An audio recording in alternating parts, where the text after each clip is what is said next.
Soyez savoir, we love Today FM. Today FM rocks. Today's hit music on Today FM. In this bulletin, foreigners deported due to enhanced border security. Greed contributing factor to high property prices. And alleged Kinoya murderer further remanded. From the studios of FBC Suva, Teva Lendua. Several security upgrades, including the introduction of the Fijian e-passport, has led to improved border surveillance and monitoring. Permanent Secretary for Immigration Yogesh Karan, speaking exclusively to FBC News, says as a result of the security features, the authorities have been able to clamp down on illegal foreign nationals. Because our system is very updated and we worked very closely with the police.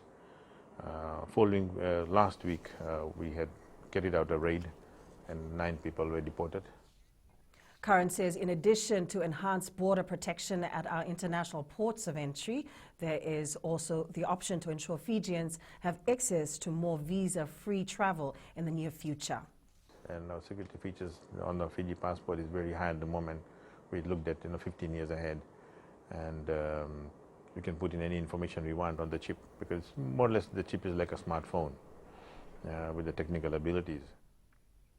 Greed is seen as the #1 factor contributing to high property prices in the country.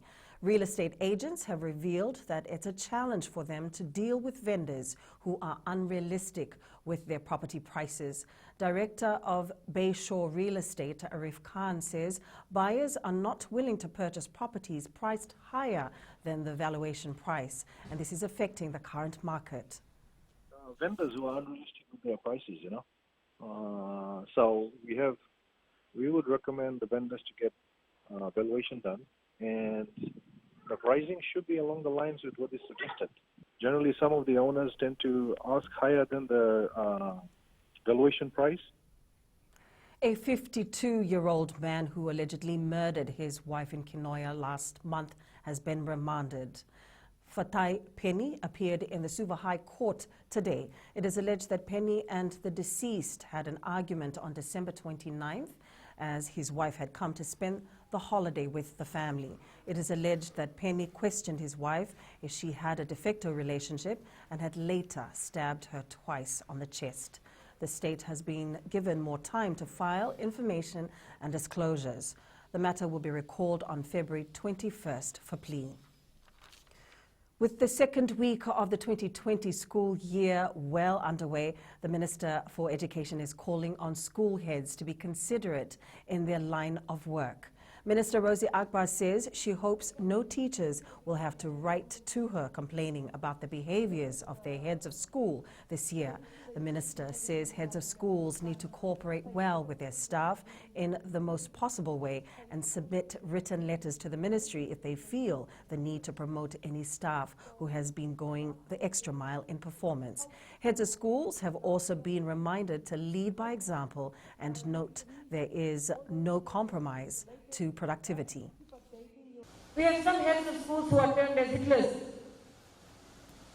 as if we've given you a license to harass and bully your teachers. Nobody is given that license. When you're in a leadership position, you are given the leadership role. Please be mindful of who you are dealing with. Sometimes they come to school a little bit late, but they stay for hours and hours during weekends and after school to help with the school. Keep that in consideration. Lifeline Fiji, the suicide prevention helpline, continues to ensure their crisis line is managed 24/7 with efficient and effective counsellors. Programs Officer Bu Baleo Kinawa says in addition to ensuring the necessary service is up and running with financial contributions from the community, counsellors also maintain a significant training program.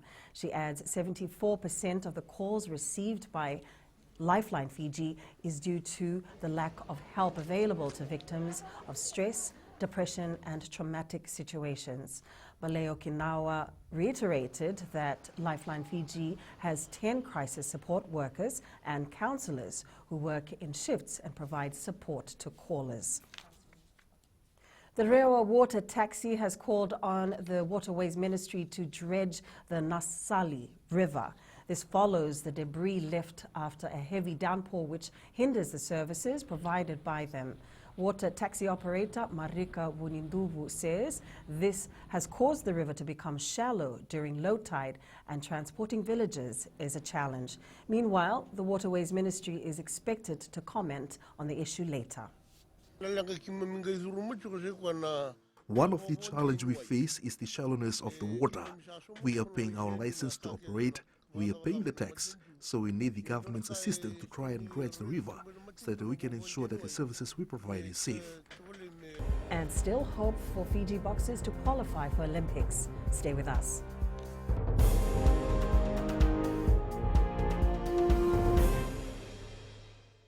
Bula FM, number 2 NSR. Bula FM, number 2 NSR.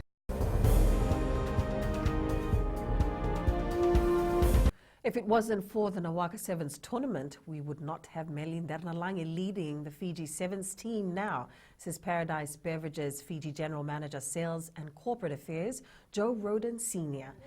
Roden Sr. says his company believes in developing rugby for the grassroots community.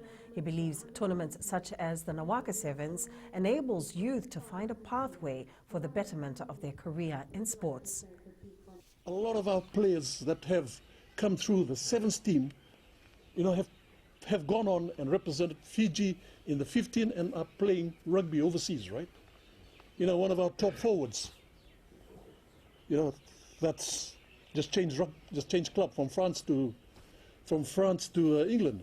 He's one of our top forwards. He's earning over $1 million.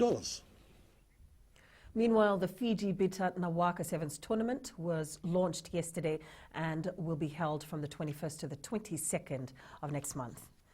Boxers Winston Hill and Chonen Davule may have to vie for their last Olympic qualification in May at the final World Qualifier in France.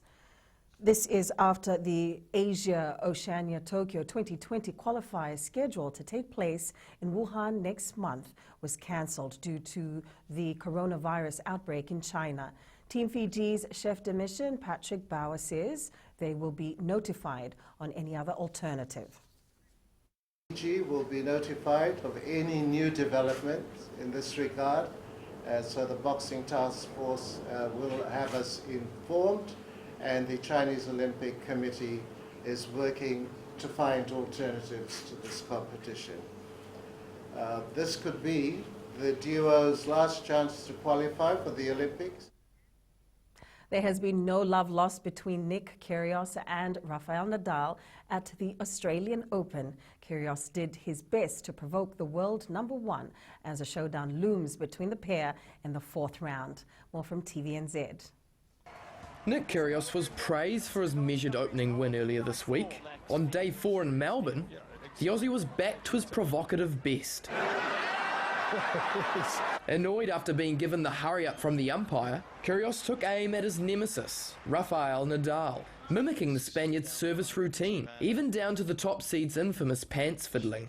It didn't end there, with opponent Gilles Simon getting in on the act. He did the same thing that Nick did. He gave a little mini Nadal imitation. Whose Rafa was better? I don't know. I don't wear underwear, so probably Gilles's. I really don't care. I am here to play tennis, and I honestly don't care at all. No, if it was funny, good. That's it. But the provocations proved to be the least of Nadal's worries. Wow. We know he shows such great sportsmanship.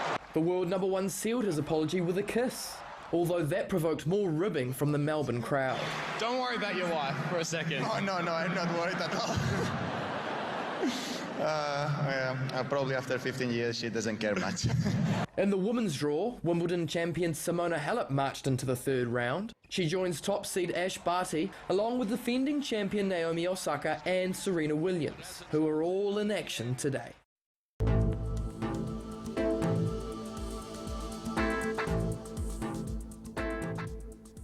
Cloudy periods with brief showers over the eastern parts and the interior of the larger islands.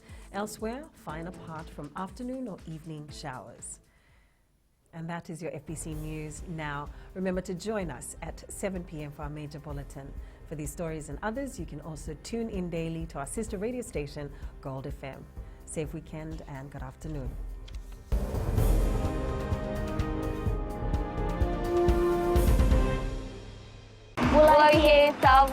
We love Today FM. Today FM rocks. Today's hit music on Today FM.